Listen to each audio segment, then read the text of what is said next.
From the Newstalk ZB newsroom, this is Newsfix. In this update, the government's defence of its move to scrap smoke-free laws to fund tax cuts has been labelled weak, deceptive and embarrassing.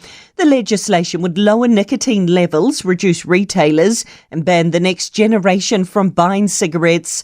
Health Coalition Aotearoa co-chair Professor Boyd Swinburne says the government claims it would see an increase in ram raids, when in fact the opposite will be true. If you decrease the number of outlets that are selling tobacco by about 90%, then that will reduce the number of targets by 90%.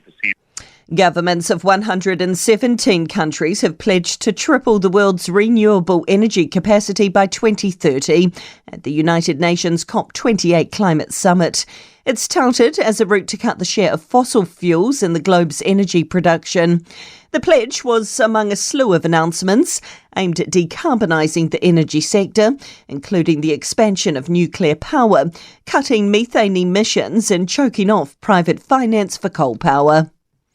Fire and Emergencies issuing a warning to those baling hay to keep an eye on the weather over the next 2 to 7 weeks. Every summer, hay bale fires result in the loss of entire bales and even barns and sheds. Wildfire manager Tim Mitchell says wet and humid conditions can make it a challenge to dry hay, so there is a risk of it heating and spontaneously combusting. Years where we're getting regular rain, humid conditions, we have seen hay barn fires. Hence talking about it now before we see too many this season. And wild weather's been blamed for unusual nesting behaviour by Hawke's Bay kiwi. The birds usually lay their eggs on a strict schedule, but conservationists at Mangatanawhai Native Forest have noticed this season's nesting's been less predictable. Kiwi expert Tasman Wood-Smith says they're laying early and thinks this year's extreme weather events are a likely cause of the bizarre pattern. I think potentially kiwi are just responding to these conditions. The breeding behaviour of kiwi seems to be all over the place. And that's news. I'm Donna Marie Lever.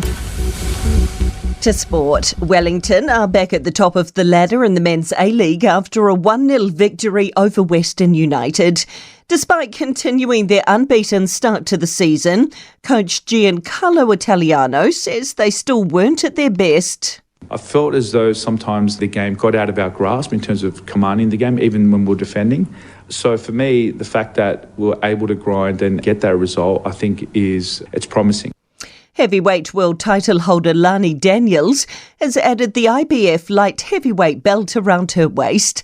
The Kiwi boxer scoring a majority decision win over Australian Desley Robinson in Whangarei.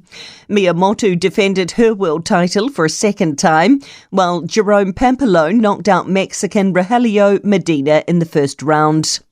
And both New Zealand's 7 sides are safely through to the quarterfinals at the opening round of the new World Series season in Dubai. And that's sport.